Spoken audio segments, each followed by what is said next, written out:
É com satisfação que atendo ao convite que me faz de Amazon Filmes para apresentar algumas palavras ao filme com que o Brasil agora se apresenta numa fase extraordinária de desenvolvimento.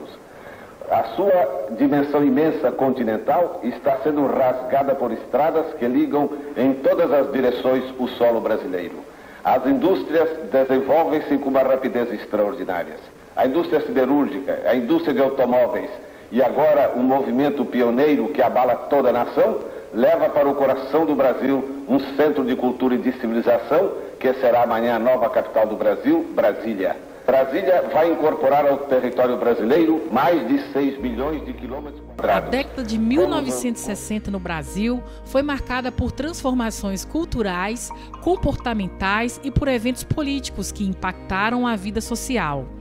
Se, de um lado, o país experimentava um crescimento com a fundação de Brasília, a instabilidade política causada com a renúncia do presidente Jânio Quadros aumentava a tensão política e social. A apreensão de que o vice-presidente João Goulart implantasse o comunismo no país levou ao golpe de Estado perpetrado pelos militares em 31 de março de 1964. O presidente foi deposto pelos militares em 1º de abril de 1964. Estava instalada a ditadura militar. Neste contexto de inseguranças e mudanças bruscas, a Igreja brasileira desejava um reavivamento espiritual. A Igreja evangélica havia se tornado urbana devido ao êxodo rural, mas ainda não tinha encontrado a linguagem para alcançar a população da cidade. A evangelização já não tinha o mesmo alcance nem a mesma aceitação da zona rural. O pentecostalismo ressurgia com força agora entre as denominações históricas como metodistas, presbiterianos e batistas.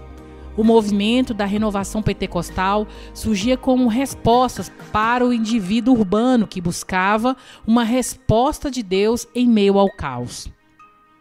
As igrejas históricas eram apelidadas pelos renovados de frias e carnais e traziam novidades que não coadunavam com a fé esposada pelos batistas até então.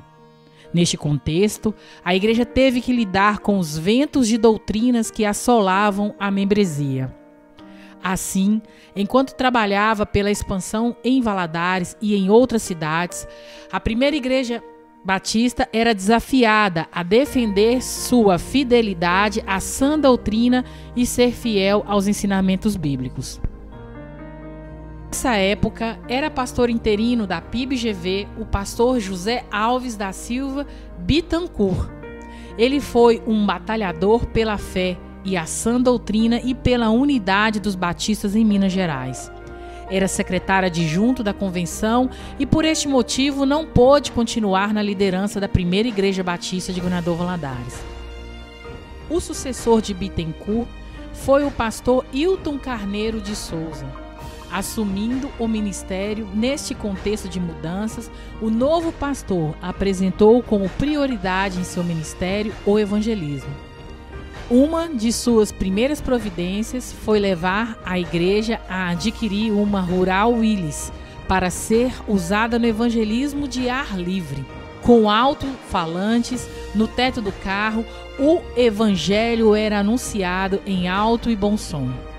Neste tempo, a primeira igreja participou da campanha nacional de evangelização Cristo, a Única Esperança, lançada em 31 de janeiro de 1965, no estádio do Maracanã, com a presença do evangelista internacional Billy Graham, que atraiu cerca de 180 mil pessoas. Devido ao sucesso da campanha nacional de evangelização, a Convenção Batista Brasileira organizou a Campanha das Américas. Em Valadares, foi realizado um grande evento nos dias 5 a 12 de janeiro de 1969. O orador foi o pastor Walter Kachel. Mais de 100 pessoas atenderam ao apelo para entregar suas vidas a Cristo. O ideal evangelístico marcou todo o tempo ministerial de Hilton Carneiro à frente da primeira igreja. Vários pontos de pregação, congregações e igrejas foram inaugurados. Bairro Santa Rita. onde foi organizada a 5ª Igreja Batista de Governador Valadares em 11 de dezembro de 1965, com 41 membros fundadores. O trabalho evangelístico ali começou na casa do irmão João Paulo, em 1963, e se consolidou após 2 anos de intensos trabalhos. Bairro Santa Terezinha, onde foi organizada a 7ª Igreja Batista de Governador Valadares. O trabalho ali teve início porque o irmão Manuel Inácio e Dona Maria Inácio, já idosos, tinham dificuldades para frequentar os cultos. 9ª Igreja Batista de Governador Valadares. Como alguns membros da primeira igreja moravam no bairro São Cristóvão, surgiu a necessidade de um ponto de pregação que se transformaria numa congregação e, posteriormente, em 15 de agosto de 1974, deu origem à Igreja Batista Betel, depois denominada 9ª Igreja Batista de GV. Águas Formosas, Minas Gerais. A primeira igreja, no afã de evangelizar, percorreu os 285 quilômetros que separam a cidade de Águas Formosas de Valadares e decidiu plantar ali uma igreja. Em 1º de novembro de 1974, com 34 membros, foi organizada a igreja pelo pastor Hilton Carneiro. São José do Acácio. A primeira igreja também organizou uma igreja neste distrito do município de Engenheiro Caldas, localizado a 35 quilômetros de Governador Valadares. O trabalho ali teve início com pequenas reuniões na casa do irmão Mário Carvalho. Em 21 de maio de 1976, foi organizada a primeira igreja batista em São José do Acácio. A juventude, chamada de mocidade, era muito ativa na vida da igreja. Era comum intercâmbios com juventudes de outras igrejas, até mesmo de outros estados. Outro grande legado deixado pelo pastor Hilton foi a construção do edifício de educação religiosa, o apartamento pastoral, as salas comerciais e o auditório de cultos, que serve até os dias atuais. O antigo salão de cultos não comportava mais os assistentes e foi demolido em 1964. O projeto era ousado para a igreja, mas o coração do povo estava pronto para contribuir.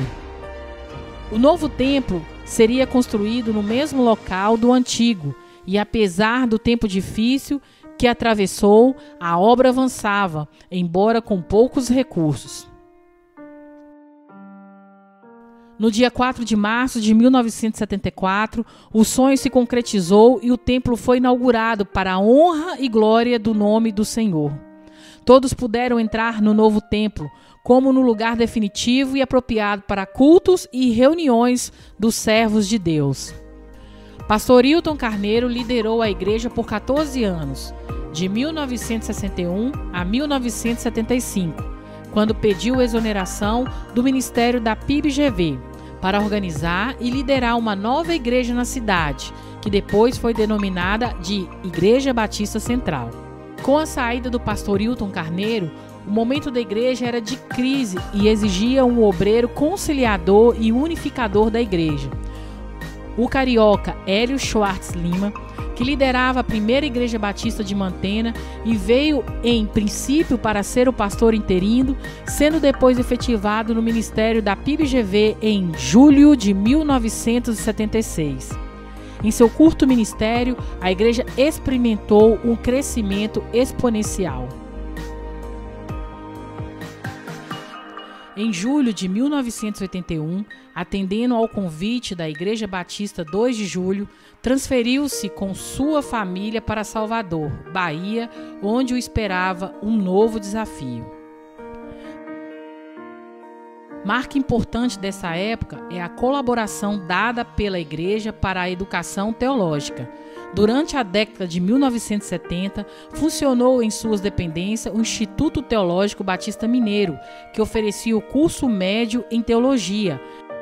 Do ponto de vista econômico, a década de 1980 foi a década perdida, devido à estagnação econômica e da inflação descontrolada nesse período. Também o surgimento da AIDS, doença vista naquela época como uma sentença de morte, fez daquele período um tempo sombrio. Neste contexto, a igreja foi à Bahia buscar um novo obreiro para liderá-la, o baiano Arlécio Franco Costa. Mas isso já é assunto para o próximo culto histórico.